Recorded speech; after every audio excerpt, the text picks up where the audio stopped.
Nagarra caaluu naga waaqayyo waaqa jiraata bakkaaf kallattii iddoo isin jirtan hunduma keessatti isinirra baay'atu hordoftoota gidduutiif jedhu jalatti kan argamu kan jirtan hunduma keessan isiniin jecha subscribe like naa gochuun na jajjabeessaa isiniin jedha warra na jajjabeessaa jirtan immoo eebbifama barra jireenya keessanii haa eebbifamu isiniin jecha egaa caaltuu irratti yeroo darbee waan ta'aa ture waan ta'uudhaaf fizziruu argaa jirtu jechuudha haa ta'uyyuu maleedhaayi waaqayyo du'a jala isaan oolchira jechuudha ajjiisee du'a akkasumallee caaltuu qofa osoo hin taane namoota baay'ee waamanii akka yaada ijoollee waamanii isaanillee waaqayyoon isaan oolchee jira oolanii jiru jechuudha isaaf galanni haa ta'u jechuun jaaladhanii jechuudha haa ta'u malee ajjillee waamtee jaartiin keessa jirti waan jaartiin kennu irratti hojjattee argiteettadhaayi nyaata nani qopheessetti qoricha natti ennaan ani keessaa hin qabu waan akkanaa waan hin beeku sin qabu ani bilbila guddaallee fayyadamaa hin jiru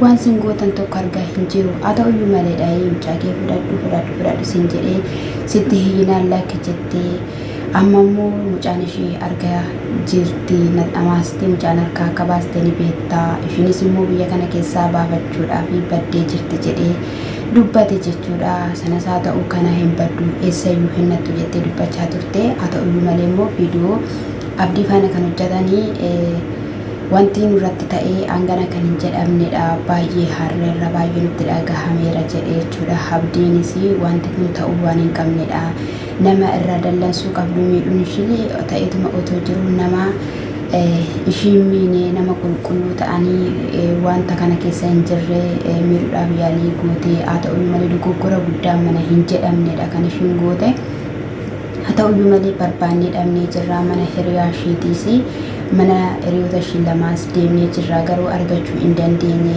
jedhanii jiru jechuudha an akka kootti hiriyoonni sun haa qabaman jedha hiriyoonni sun lafa ishiin dhattee iddoo ishiin dhattee ni beeku jechuudha ittiin tilbaati kanaafiyyuu hiriyaan ishii sun yoo qabamaniiru ta'e bakka ishiin jirtu inimuu callistanii in ilaalinaa kana dhugaa dubbachuudhaaf jechuudha ishiin lubbuu namaa akka nama baasetti ilaalamti jechuudha akka nama baasetti ilaalamti lubbuu nama amma sana akka fixxetti yaadamuu qabdi kanaafiyyuu lubbuu namti ishii bahuu qaban jedhaan akka kootti jechuudha umaayyuu hin fayyaddu jechuudha yoo dabartee biroo dhaloota biraa meetiin alatti isa kanadhaayi baddees hin baddu jedhanii jiru jechuudha egaa waan baay'eedha kan ishiin hojjatte jechuudha waan hunduma irratti kan ishiin natti argitaniittu isaanis immoo jechuudha gaa'ii namoonni bilbiluudhaan kan ka'e hedda gana akka nyaanni harawaan qophaa'ee nyaanni harawaanii hojjetamedha kan isaan dubbatan jechuudha asirratti ani kan hin jedhus jechuudha caaltutti wanti xiqqoo natti dhagahame jechuudha nyaata sana akkamitti dhaanii lammata bitanii lammata maal jedhanii qopheessuudha kan dhugaa dubbachuudhaaf ishiin okko lubbuu qixa balleessidhaanii malee namni wanta tokko balleessee innasuma atattamaadhaan barbaadamee qabamuu qaba garuu caaltuun fa'ii kana hin goone jechuudha abdiin fa'is akka kana hin goonettidha jechuudha dhadda darbee iddoo wanti hundumtiyyuu qorreerra darbee kan isaan akkana ba'anii dubbatan jechuudha maaliifi osoo gaafa sana ho'aa sanatti deemanii barbaadanii ta'e dubartiin kun jalaan baatu jechuudha hin baddu jechuudha isaan garuu ishiin akkasitti nama amma sana ajjeesuudhaaf yookiin immoo nyaatni sun qarshiin bitame haa ta'uyyuu malee jechuudha nyaata amma sanaa qorichaan bulbultee baxabbaxxee jechuudha sanaa booddee ishiin biraa kuttee eessatti biraa kuttee gaaficha mana hiriyoota ishiitii biratti biraa kuttee jechuudha isaan garuu maal godharree namoota baay'ee waamiidha kunoo salphina maalan godha maalidha jedhanii ganaa suuqii deemanii mi'a bitanii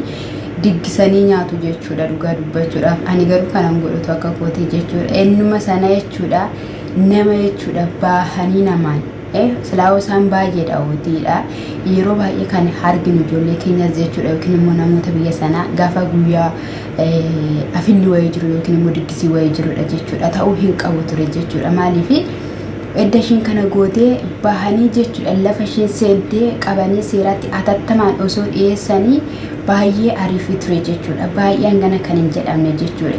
Namni akka isaan oolaniif yookiin immoo Oromoon kallattiilee garaagaraadhaan isaanii bilbiluun isaan akka oolanii fi isaan akka waan tokko irra hojjetaniif jechuudha. Isaan garuu sana gochuun daganaa diggiisi qopheessanii nyaata isaanii qopheessanii fataa jedhanii oolanii sana booddee immoo akkana bahanii baddeetti achiin baatee asiin baateetti barbaadaa jirraa kana ta'aa jirraa eessayyuun dhattuu asiyyuun buutuu maalidha jechaa jiru jechuudha. Kuni dogoggora mataa keessaniitti jechuudha. Baay'ee dogoggortaniittu ayyaanni darbee guyyaa sadiitti dhuftanii asirraa iyyitanii uma faayidaa tokkoyyuu hin bu'u yookiin immoo hin ta'u jechuudha. Isa kanadha jalqaba sirreessuu qabdu turtanii. Edda ammoo isaan immoo hin baddu yoo fedha kee ta'eera ta'e karaa gaariidhaan waan hundumayyuu hin xumurra yoo jetteetta ta'e dafeetii koottoo dhiyaadhuuti wanta isaa haasofnee waliin dubbanna nuti waan biraas ittiin kaafnu maaliif garuu akka kana goote kan si gaafannu jedhaniin jechuudha. Egaa isheenis immoo viidiyoo hojjetteetti viidiyoo ishiin hojjette irratti ani dogoggoree viidiyoo sana waraabee gadi dhiisuu kootedha. Viidiyoo sana waraabee gadi dhiisuun koo baay'ee na miidhee jettee dubbattee jirti jechuudha. Dhuftee jechuudha. Kan nama ajaa'ibu ija ishii maal dibattee dhufte ijji ishii jechuudha. Inni ishee viidiyoo kana irratti hojjette immoo hadduma jechuudha. Bifti isaa maaliin isaa jechuudha. Gurguddinni isaa akkaataan isaa haddadha jechuudha. Hafuura wayii dhugaa dubbachuudhaaf hafuura wayii ija ishee irratti hojjetattee akkana bahuuf waan hin oolledha. Waraanni irra billaawaa kan waraanni irraan jedhe kan waraaname haa ta'u ija budaa fakkaata silasii. Innaa isa kanaan akkana baatee mucaan akka jirti mucaa baadhee akkattan viidiyoo waraabu waan dhabeedhaafidha. Amma immoo mucaa raffiseen kinoo isinii waraabaa jira maal ta'aa jira jette jechuudha. Ta'uyyuu malee jechuudha. Ani kanan dogoggora guddaan hojjadhe viidiyoo waraabuun qabu gadi dhiisuun qabu ture dogoggora guddaan mana jedhamneen hojjadhe. Isa kanaaf immoo osoo na argaa yoo ta'e nan dhiisanii lubbuu koo balleessu. Lubbuun koo badurra immoo ani duraan dursee iddoo qopheeffachuun barbaade iddoo qopheeffadhe guyyaa sadiidha kinoo guyyaa sadiidha kan hin badee sa'aatiin lafa nani jiru immoo guyyaa sadii deemaniitu qaqqabu lafa sana malee sa'aatii sekendii sadii keessatti lafa qaqqabanii miti jette. En sobdii isaan bira teessee jechuudha. Naannoodhuma isaanii teesseetu wakabashii wakabdi jechuudha. Isa kanadha hundi isaaniiyyuu dubartootadha. Dubartii mandara keessaatii oduu achumaa funaanuu asiin baateetti achiin baateetti jedhu malee wanti isaan furmaata fidanii tokkollee waan hin jirreefi na barbaaddaniitti yoo ta'eera ta'e sin osoo hin taane anuu sinan barbaada harki koo baay'ee dheeraadha baay'ee fagoodha jettee jirti jechuudha. Lammata xonoqqolatti natti fakkaate yookiin immoo maasinitti fakkaata akka kunoo qilleensa birraa jechuudha. Qilleensa birraa seexanni waan baay'ee hojjetti. Seexanni waan baay'ee hojjetti jechuudha. Waan baay'ee hojjetti mi'a isheen tuqina. Mi'a ishee yoo tuqxanii waan baay'ee sana irratti hojjettis waan baay'ee hojjettis jechuudha. Maaliif jennaan ishiin mi'a ishee sana keessa jirti waan ta'eef mi'a seexanaa keessa jirti waan ta'eef bun argitan ittoo ta'e tiktookii irratti nama biddeen tolchaa jirtu. Namichi wayii dhufee bul yeroo jedhu eeleedhumaan akka jirtutti biddeen fudhatee nama kaate sana argitaniitu jechuudha. TikTok irratti ajaa'iba sayyuu Itoophiyaa keessatti dhanna. Ani viidiyoo wayii hojjeta ta'uu dhuguma nama sanatti biddeen sana eeleedhaan fuudhee kaata ta'uu naan galle akkas jechuudha jaartin achi jechuudha. Amma yuunan dhufa jettee jirtu waan ta'eef isheen ofitti kalaltee jechuudha. Naannoo isaanii darbiti. Naannoo isaanii iyyuu hin darbiti waan barbaadde isaan gochuu dandeessu jechuudha. Isaan kun asuma akka kunoo nama oduu reediyoo wayii odeessuu ta'u jechuudha dhugaa dubbachuudhaaf. Maalla gootuu jette kaleessa gaafan silfaana jiruyyuu gaafan silfaana taa'ee akkan barbaade ta'uyyuu wanti sin fiddan wanti sin gootan hin jiru tasayyuu. Ajjiis immoo irraa bu'aa ajji gadi dhiisaa. Ajjiin hawwaayina hojjedhe kana keessa hin jiru qophaa koo hojjedhe qophaa koof nan danda'a dhaabbattuudha cimtuudha jabduudha. Wakaba keessan hin wakabiinaa. Maalin jedhina ani garuu dhumanii xumuratanii fixatanii waan hundumayyuu isaan arguun barbaadeen ture hin taane jette kan immoo hin taaneef immoo sababa kootidhaanii viidiyoo hojjedhee gadhiisuu kootee jette elaga gaafa si oolchuu suma isa hamaa hojjetuun nama gaarii akka oolchu bare jechuudha. Namuma hamaa hojjetuun isa gaarii oolchas jechuudha. Maaliif ishiin hamaa hojjechaa jirti. Ammaadha kan ishiin hojjechaa jirtu. Qorichaadha kan ishiin wantoota garaagaraatti naqaa jirtu. Haa ta'uyyuu malee gaarii ishiitti fakkaatee viidiyoo addunyaarra oolchiteetu immoo isaan immoo oolanii jechuudha. Kinoo akkatti similessa jechuudha. Isa kanadha mucaan namayyuu fakkaattu sareenuu jaaniin ilaalteetta wush marmaan miti caalaa kamitti danda'a laata dhugaa sareenuu ni ilaaltu baay'ee nama jibbisiisa amma garuu an cirqees bitees maalis ta'e jettee jechuudha hin soddi waan hundumayyuu jechuudha mucaan garuu akka harka ishee jirtu beekamaadha baay'ee nama dhukkuba dhugaa dubbachuudhaaf mucaa duudaa waan tokko ittiin beekne haadhayyuu maqaadhaan waamtee hin quufne jaalala haadhayyuu hin quufne oliif gadi bittimsanii dhugaa dubbachuuf baay'ee nama aarsa jechuudha. Isa kana dhamee maalumaafiyyuu egaa hin tura hin bula malee ba'uushis hin oolu yookiin immoo naannoo yookiin immoo biyya iddoo kallattii isaan keessa jiran naannoo isaan keessa amma jiran kana keessa naannoo biraatti darbiteetti taanaanii manni magaalaadha waan ta'eef yoo isa biraan immoo shaffanattee waan deemtu namni nuti ishee arguu hin jiru dhugaa dubbachuudhaaf jechuudha.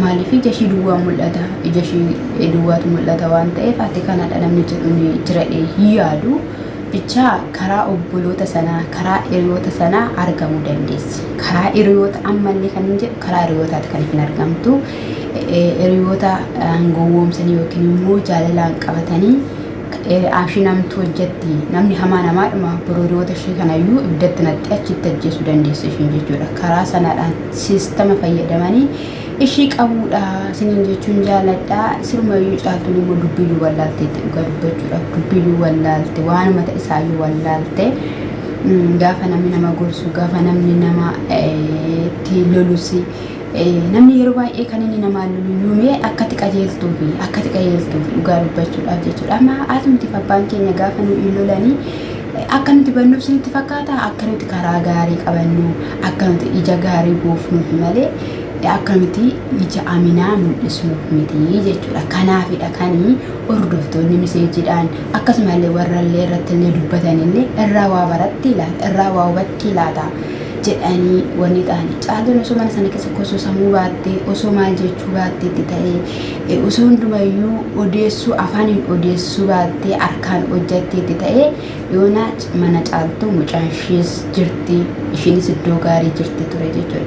Har'a garuu abbaa manaa jedhamu karaarra bulee ishiin suni biraa kuttee akka carraa ta'e immoo maalirra teesse dhagaa irra teesse immoo manicha keessa teessoon iyyuu hin jiru jechuudha. Dhuguma mani kireeffatte sin dhokachuu dandeessi. Egaa waan mucaa sana darbee haa dubbatu darbee haa dhaadatu dhugaa darbee haa dhaadatu ani dhugaa dubbachuudhaaf jechuudha. Waan mucaa sana teessurraa ka'uun jedhan akka kootti isa kana dhagaayii waan magaarii dhageenya inni abdii qabna amantii qabna siin warra qeddooyuutii fi hordoftan laayikii warri immoo maatinaaf hin taane immoo maatinaa ta'asiniin jechuun jaaladha. Isa kanadha egaa argitanii tokkotti namni viidiyoo waraabaa jiru irraa ka'a maal jechaadha jechuudha. Jechuun lammii biraatti kan mana kana keessa jiru akka isheen irratti bartuu waan hin barbaannee fi osoo qophaa koo ta'ee akka hin barbaadetti nan hojjedha. Maaliif viidiyoo halkanillee hojjechuu hin danda'ama guyyaallee yoo hojiin namatti baay'ate waan baay'atu jira jechuudha. Waayifis illee hin qabu akkasumatti illee bakka yeroo mana argadhe sana hojii nan hojjedha jechuudha. Kanammoo boruudhaan na fayyada kan jedhudha. Sinillee kootaati hojjedha warri waayifii qabdan haala isaa warra barnoota isaa barsiisan barnoota yuutuubii barsiisanii ordufaati banadhaati itti fayyadama waan ofamansiisaati immoo koottaa siniin jedha. Akkasii dhaasa kanadha. Namoonni tokko tokkos immoo osuma subscribe 200 yoon guuttati waanuma subscribe 10 qabaatanii mindarraa nyaatan sinitti fakkaata jechuudha. Kana miti jechuudha. Bu'aa bayii baay'ee qaba. Bu'aa bayii sana keessa darbitanii yoo jettan firii buusuu dandeessu jechuudha. Isa kanadha. Kanadhaanii asumaan immoo fudhachuu jalqabdee warri jettan jirtu jechuudha. Seera isaayyuu hin guunne subscribe kumayyuu hin guunne jechuudha. isa kanadha waan baay'ee barbaada baradhaati kootaati irraa hojjedhaa firii buusa har'a warri waa'ee fi qabda warri waan hin taane keessa ooltan hojii hojjedhaa sana jechuun jaaladha asumaan amsa kootidha. YouTube kanammoo subscribe like share akkuma isin jedha.